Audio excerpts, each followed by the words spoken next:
জাহাঙ্গীরনগর বিশ্ববিদ্যালয় ক্যাম্পাস থেকে আজকের পরিস্থিতি জানতে সরাসরি যুক্ত হচ্ছে প্রতিনিধি কামরুজ্জামানের সঙ্গে। কামরুজ্জামান, কি অবস্থা দেখতে পাচ্ছেন সেখানে? শিক্ষার্থীদের বিক্ষোভ কি এখনো চলছে কিনা, বা কি পরিস্থিতি বিরাজ করছে আসলে সেখানে?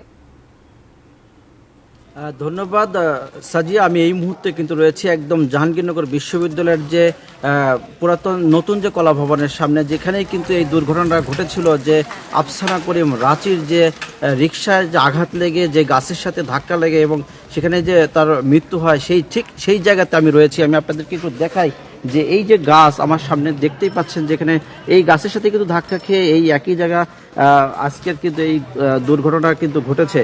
তো জাহাঙ্গীরনগর বিশ্ববিদ্যালয়ের যে মার্কেটিং বিভাগের শিক্ষার্থী আফসারা করিম রাঁচির যে মৃত্যুর ঘটনায় কিন্তু জাহাঙ্গীরনগর বিশ্ববিদ্যালয়ের বিভিন্ন রকমের কর্মসূচি আজকে রয়েছে। এর মধ্যে কিন্তু আপনি জেনেছেন যে গতকালই কিন্তু 4 কর্মকর্তা কর্মচারীকে কিন্তু বরখাস্ত করা হয়েছে। এর মধ্যে ডেপুটি রেজিস্ট্রার আব্দুর রহমান বাবুল সহ সহকারী সুপারভাইজার সহ 4 জনকে কিন্তু সাময়িক বরখাস্ত করেছে। আমি আপনাদেরকে দেখাই যেই জায়গাটা ঘটনা ঘটেছে, এবং আমরা সকাল থেকে দেখেছি যে বিভিন্ন ছাত্রছাত্রীরা তারা কিন্তু এই জায়গাতে এসে তারা তাদের যে সহকর্মী, তাদের যে এই ফ্রেন্ড, যাদের বন্ধু, তার কিন্তু এখানে মৃত্যু হয়, তারা কিন্তু বারবারই এখানে এসে তারা দেখছে এবং এই বিষয়টা কিন্তু তারা খুব মর্মান্তিক। এবং সকালবেলা থেকেই আজকেও আমরা দেখেছি যে সকালবেলা তাদের এই বন্ধুর মৃত্যুতে কিন্তু তারা বিক্ষোভ মিছিল সকাল থেকেই করছে।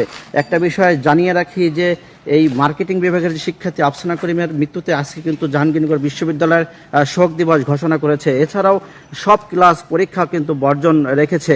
বিশ্ববিদ্যালয়ের পতাকা কিন্তু অর্ধনমিত রাখা হয়েছে। এছাড়াও বিশ্ববিদ্যালয়ের কিন্তু সকল রুটে কিন্তু যান চলাচল এবং বাস বা যে সমস্ত গাড়ি এই জাহাঙ্গীরনগর বিশ্ববিদ্যালয়ে যেগুলো চলে আর কি, সেগুলো কিন্তু টোটালি কিন্তু বন্ধ রেখেছে। এছাড়াও একটা বিষয় জানিয়ে রাখি যে